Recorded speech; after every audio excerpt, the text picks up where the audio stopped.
Tonight at CTV, the results of the ASCSU elections are in. See who the next leaders of the student body will be. Then, students packed City Hall to fight against housing ordinance U+2. We pay a ridiculous amount in student fees and in tuition just to be able to go here. And the fact that we aren't even able to live or to afford in housing in this place is absolutely ridiculous to me. And another dining hall horror story has left students feeling squeamish. All that and more starting right now.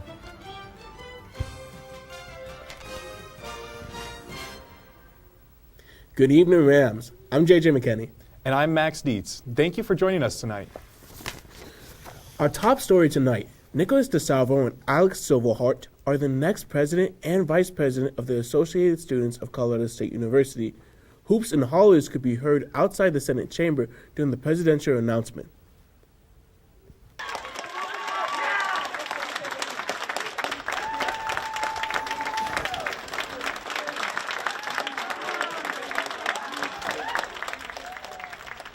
President-elect DeSalvo and Vice President-elect Silverhart won 33.55% of the vote.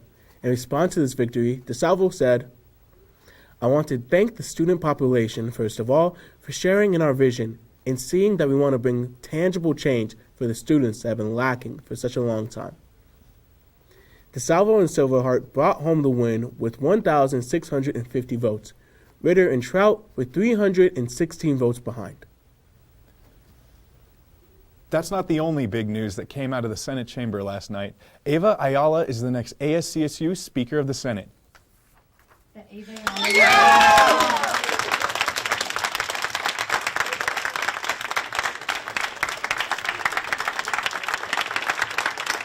Speaker-elect Ayala gained over 2,400 votes compared to candidate Hayden Taylor receiving over 1,400. In response to her win, Ayala said, "I'm just ready to work hard and make Senate a safe environment and a safe space for all the new senators and the associates that will be coming in, and hopefully to change the thoughts and ideas of what people think about Senate." And that's not all. The voter turnout doubled compared to last year. That's right. During last year's election, only 6.17% of CSU's student body voted. This year, almost 14.5% turned in their ballots. Even though the 2023 ASCSU election season is over for now, former presidential candidate Mia Ritter and vice presidential candidate Sammy Trout were found guilty for, quote, passive campaigning. Current President Rob Long and former presidential candidate Ritik Correa filed complaints against the Ritter-Trout campaign for defamation and for violating Section 10, subsection 22, which states, "Campaigns are liable for the actions of their supporters on the candidate's behalf, and as such must take appropriate actions to prevent code violations by supporters." The pair were found guilty for violating that section of the code's elections for the election codes, but not guilty for defamation. It all started when the activism Instagram page called CSU reshared claims of sexual assault, racism, homophobia, transphobia, and much more against some of the candidates running. These claims were made by an active Ritter-Trout advocate, and the two were aware of the claims being made, but did nothing to stop it. Ritter and Trout were fined $200. In a statement, Ritter said, one of the account stories that were posted was from a student that had different opinions on the other candidates. Some viewed the student's opinions as defamation, and hence, a violation hearing took place. Before the elections manager announced the winners of the next student leaders of CSU, disability advocates across Fort Collins came together to share their stories. Clark. Here. After a disagreement between Speaker Nick DeSalvo and Senator Rory Lowe last week, Senator Lowe arranged a sit-in on this week's ASCSU gallery. There's a lot of disability history that we often erase, that we often seek to forget. We want to feel more comfortable and feel like everybody is equal, but that's not true. Students got the chance to speak to the importance of access accommodations and the Americans with Disabilities Act during the Senate meeting. I kind of like the fact that we're having a space for this. I think that this is really needed, kind of like, I don't know, and I know emotions are spicy right now. I recently, within the last week, was denied an accommodation by a professor. I have lived my entire life with an invisible disability that has affected me. It has prevented me from doing certain things that I've always wanted to do. I love what CSU has. I love that there's like so many accommodations for so many different disabilities. My 300 level organic chemistry lab director, no questions asked, gave me all the data I needed to get my post lab done, and also offered for me to get those lab technique points back. So there's definitely like some moments in CSU that need to be combed out. Transportation has been a real issue for me. Once the gallery concluded, Senator Braxton Dietz presented the CSU Temporarily Disabled Student Transportation Program bill that would give disabled students the transportation needed to get to class. If you don't have a car, you don't have access to healthcare. This is an amazing campus, and I know that we can do amazing things with this. I know we're all amazing people, even in this spicy room. While many people in ASCSU have disagreements, one thing senators can agree on is that ASCSU can be a more inclusive environment for all walks of life. CSU students made their voices heard at Fort Collins City Hall on April 4th, as the ASCSU City Council Action Committee made a deal with a council member that 200 students showed up, they would put on U+2 on their ballot. There were so many people within the space that a Poudre Fire Authority chief made several people leave because it was overcapacity. There were 78 total public comments, the majority being student members of this community bringing up U+2. We pay a ridiculous amount in student fees and in tuition just to be able to go here. And the fact that we aren't even able to live or to afford in housing in this place is absolutely ridiculous to me. We are not allowed to room with our friends simply because they are not family. For decades, U+2 has served as a stain on this community, and we can do better, and we must do better. Not only is this not economically viable, it's discriminatory, and it is discriminatory against some of the people that keep Fort Collins running at its very core, which is students. There's still members of the community and within City Council that are in support of the ordinance, one of which is City Council member Kelly Olson, who said, "I've been an original supporter of the occupancy ordinance. I still am. There maybe could be a tweak here or there, but as far as tossing it out like the state proposal, no, I'm not for that. But I will listen and learn." Now we're going to pass it over to our weather forecaster, Adam Carlson, to see if we can finally get some warm weather this weekend.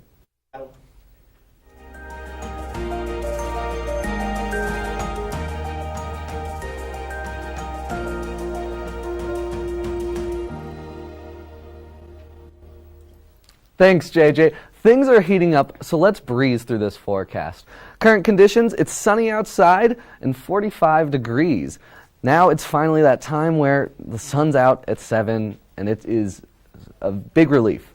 Monday, we have seen potentially our last snowstorm for the summer. April's typically that time where our last snowfall happens here in Fort Collins, and you never know, it might be rain season finally. For tonight's lows, we have down that I-25 corridor all around the 20s, and in the western slopes, it's pretty much all over the place. But we have Gunnison with our low of the night at 9, Grand Junction giving us the high of 29, and Craig over at 10. On the eastern side, we're going to see that Burlington has a red flag warning, and Lamar hitting us with a fire watch.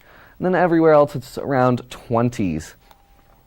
Now, heading into tomorrow's forecast, 61 is our high, 33 is our low, sunny again, and then only 8-mile-per-hour winds, so the wind's starting to tone down as well as hopefully that snow. Now, heading into the 5-day forecast, we're having another beautiful weekend here in Fort Collins. Cloudy on Saturday and Sunday, but in 60s, and then Monday through Wednesday, things will just slowly start heating up. Monday at 72, and Wednesday getting all the way up to 81. And that brings me to the end of the weather forecast for you all tonight. I am so excited for late sunsets and nighttime rainstorms, and we just might be there yet, but don't get too hopeful about it. Stay safe, Rams. Back to you guys. Thanks, Adam. A Fort Collins man originally wanted as a sex offender has been charged with attempted first-degree murder. Philip Bush was flagged down on the road by detectives trying to arrest him for failing to register as a sex offender. Officers pulled over Bush at a traffic stop on South College Avenue, where they attempted to make the arrest. However, Bush started to walk away from the scene when he reached out for the handgun around his waist. The detectives immediately pursued Bush and then tried to subdue him while wrestling the gun away. Eventually, the detectives were able to secure the firearm and arrest him. Bush was taken to the Larimer County Jail, where he was booked for attempted first-degree murder, possession of a weapon by a previous offender, and resisting arrest. Now, don't go anywhere, because after the break, our very own Ali Niaz is here to tell you how to avoid one of the biggest crimes on campus.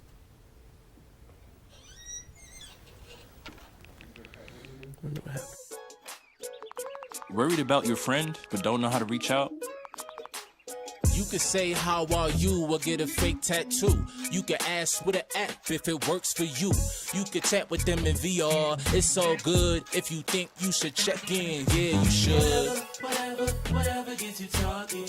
Reach out to a friend about their mental health. Whatever gets you talking. Learn how you can help at seizetheawkward.org. Welcome back from the break, Rams. Now, JJ, I don't know how you feel about bugs, but I'm not a big fan. Yeah, I honestly kind of like them. Like, to be honest, they're just animals the same as anything else. But, you know, I don't know. Well, why? Why don't you like bugs? Well, I don't know. They're just the creepy, crawly critters, and I think most people would be on my side. I think that's very unfair, but okay. Okay. And if you do get creeped out by bugs, you might want to look away, because this is what a student found in their food from the Durrell Dining Center. Now, do you like bugs that much? Okay, you might be right. You might be right. That's pretty gross. That is pretty disgusting. Not going to lie. Yeah, the student sent this video in the CSU Barstool account, and this is not the first time CSU dining halls have come under hot water for the quality of their food. There was even a documented case of undercooked chicken in one of the dining centers back in August of 2021.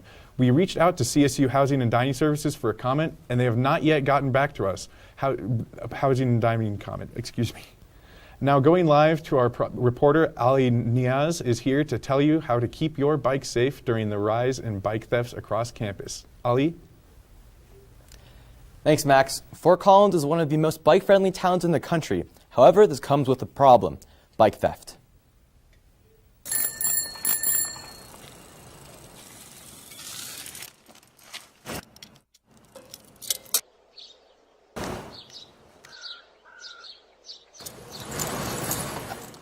It's no surprise how common bikes are at CSU and Fort Collins, with CSU being ranked platinum in its bike friendliness. But with the popularity of bikes comes the popularity of bike thieves.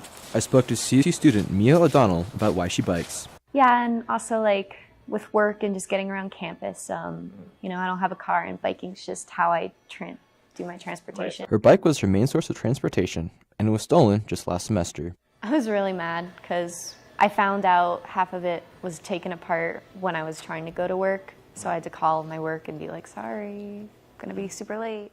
Jack Sweeney, a bike mechanic who works at the Spoke, talked to me about bike thefts in Fort Collins. You get probably 3 or 4 people like a month, I would say, especially in the summer, and like in the beginning of the semesters coming in saying that their bikes get stolen. I asked Sweeney if there were more bike thefts in Fort Collins than in other non-bike friendly cities. Yeah, absolutely.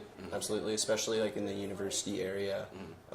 People know that students are susceptible, are usually not as aware of the theft going on, so they'll lock their bikes without the best locks, or not at all sometimes. If they're stolen in parts of the bike, I know that they're probably going to be sold and stuff, and it's just a money grab. But you're stealing, like, you don't know if I can't afford another bike. CUC recommends to use a bike lock, a U-lock, to keep your sweet two-wheeled hot rod safe. This is Ali Niaz, CTV Channel 11. Back to you, JJ. Thanks, Ali. International Transgender Day of Visibility is an event that occurs every year on March 31st, dedicated to celebrating trans rights. Celebrations all over the world took place, all to bring attention to transgender achievements across the globe, and Fort Collins is no exception. NoCo Safe Space, along with other LGBTQ plus groups, gathered in Old Town Square to protest 500 anti-trans bills passed in 2023. Some in attendance did a die-in, where demonstrators lay on the ground to simulate being dead as a response to increasing amounts of hate crimes directed against transgender people, along with other members of the LGBTQ plus community. The die-in hopes to start conversations about the rights that trans people face. Local speakers came together to share the messages of hope, unity, and acceptance, all calling for an end to anti-trans hate. Northern Colorado Congressman Joe Neguse secures almost $2 million to improve some of Fort Collins' most dangerous intersections. A nearly $2 trillion government spending bill passed last year. Now Neguse, along with hundreds of local governments, including Fort Collins, were given funding to fix key city issues. Neguse secured funding from the T Project to improve intersections along College Avenue. The congressman hopes that this new budget is able to make key improvements to the community's infrastructure and bolster the safety and well-being of transportation.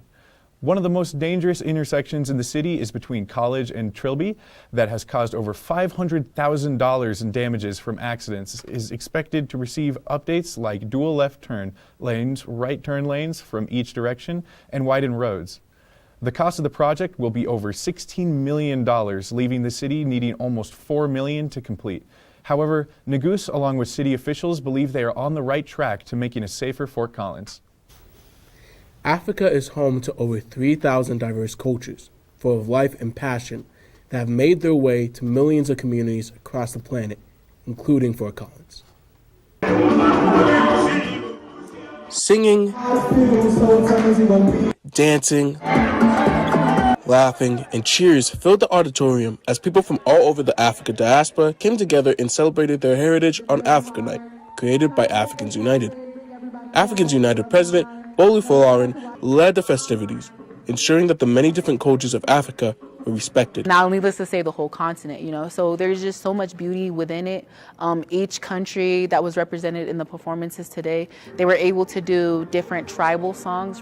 It's one country, but different tribes and different parts of those countries were able to also be highlighted as well. Folarin has taken on the responsibility of Africans United and Africa Night for the first time since the pandemic. And we went to the pandemic, and I was like, if I have to be the president, I'll step up, because it's a great place for me to really be authentically me and merge my American identity with my African identity. After a long wait, Africa Night was able to share customs, stories, food, and culture from all corners of the African continent. The ability to unite all together, and come together one night is honestly a blessing. And we honestly look forward to it because we get to show off where we came from. The performances were outstanding. Everyone kept talking about it all night. And the outcome tonight was just amazing. Because of the sense of community that we have, we really support each other through anything we go through nowadays. This event lets people learn about different cultures. It was just overall a great experience. Overall, Africa Night shows that no matter where the many people of Africa go and how far they travel, their culture will always be alive, and that the African diaspora will always be connected. Whether it's just Africa or it's in the United States, everyone's looking for differences. If you're looking at those differences, I'd rather highlight the beauty in the differences. There's just so much beauty in just everything Africa. The African diaspora is alive and well here in Fort Collins and all across Colorado, with members of CU, UNC, and many more colleges open to more African heritage events in the future. Events Africans United hopes will show the world the many different cultures represented in Africa, and the pride all the cultures have sharing them. That's all the news we have for you tonight, but stick around, because after this break, Madeline Davis is here to give you a live update on the softball game happening right now.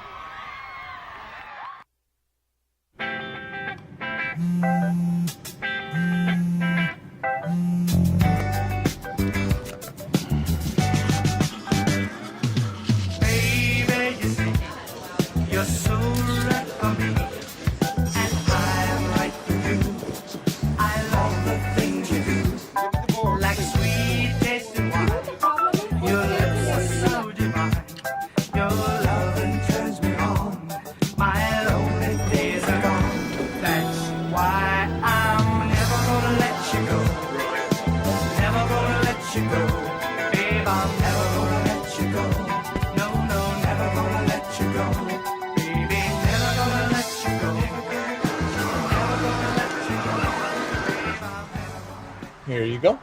Thank you. Thank you.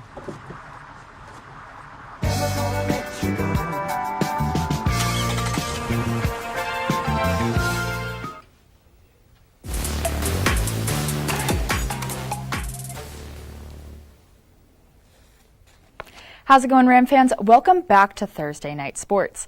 My name is Madeline Davis. Tonight we've got some live action in softball, a tennis preview, and more on a big event coming to Canvas Stadium. All of that and more on Thursday Night Sports, which starts right now.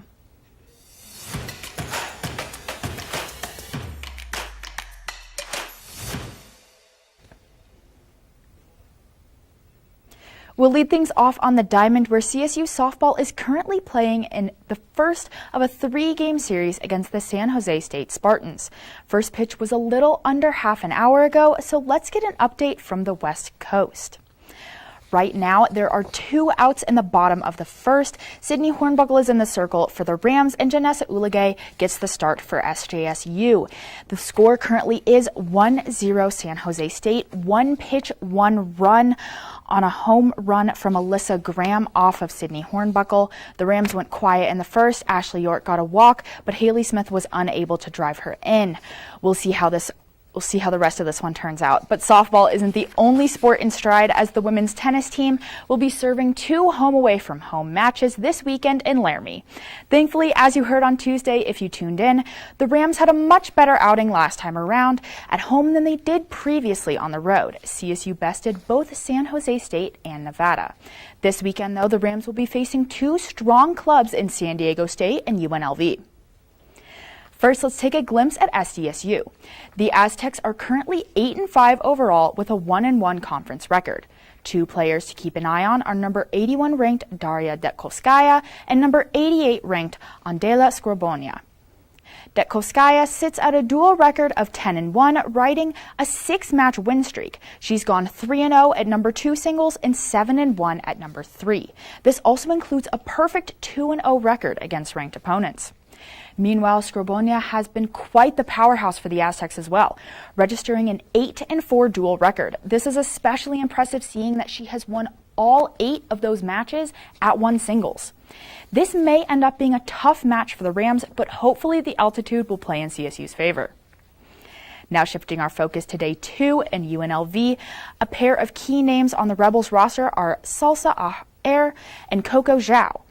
Air has an overall dual record of 11-1, going 2-0 at 2 singles and 9-1 at 3 singles. When looking at Zhao, she's supporting an 8-1 dual record with an undefeated line at 4 singles and 6-1 at 5. After analyzing both of these matches, it appears that whoever plays at 3 singles for the Rams will be in for quite a match. So far this season, Coach Miley Tran has played either Shaka Rigdarova or Zara Lennon in that 3 spot at nearly every match. So expect one of them to be taking on some tough Aztec and Rebel competition. And now let's turn it down a notch from college athletics to the high school level. Late last Tuesday, though not formally announced, sources close to the Colorado High School Athletics Association, also known as CHASA, confirmed that 4A and 5A football state championships would move to Canvas Stadium starting next season, and for 3A, the fall of 2024. The announcement was officially made earlier today by CHASA Commissioner Mike Kruger and CSU Athletic Director Joe Parker. Canvas Stadium hosted its first slew of high school games last September when the local high schools competed in the Canvas Community Classic. That series will continue next year as well. The partnership between the two is just another example of how Colorado State continues to serve the community, bringing people together to a great venue in an even better city. The championships for both classifications had been held at Empire Field at Mile High for 18 years. But now that CHASA's deal has drawn to a close, Chapter 2 comes to CSU. And from all of us at CTV Sports, we couldn't be more excited. And well, Ram fans, that's all the sports action I have for you right now. Be sure to tune in on Tuesday for more sporting news. But in the meantime, stick around for one last sweet story from our very own Naomi Hillmer. Jason, let's go see your room.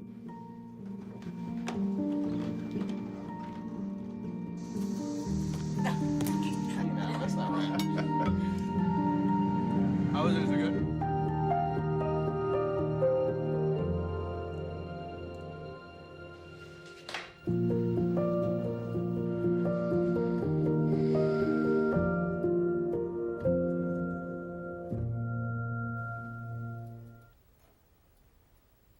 This Monday, Old Town was the place to be to start your week off right. After a long hiatus due to COVID restrictions, Ben & Jerry's brought back their worldwide free cone day. And CTV's feature reporter Zoe Weir hit the town to get the scoop. We're with LSC, and we want to find out what CSU students believe to be the worst day of the week. Monday. Monday. Monday. Monday. Monday. Monday is my least favorite day of the week. I'd say Mondays are probably my least favorite day of the week. It seems to be that the CSU students hate Monday, but I'm going to tell you a reason why you shouldn't hate this Monday. So what we're doing is Free Cone Days. We partner with an organization. We're partnering with FOCO Be Kind. We're giving free scoops to anyone who comes in on a sugar cone, and all of the tips and proceeds go to FOCO Be Kind. Our whole organization exists to inspire people to be kind and give back to our community. We believe that kindness creates a ripple effect, and so we started Be Kind FOCO to celebrate that kindness that we see on the ground in our community every day. But this year we're having a Be Kind FOCO week that launches on June 3rd. It goes from June 3rd through 10th, and we just want the community to celebrate kindness with us. So whatever that looks like to everyone. Pretty busy today. We go until 8 p.m. tonight, and we're just serving free ice cream to the community to benefit a local charity group, and we're so excited to be able to benefit our community.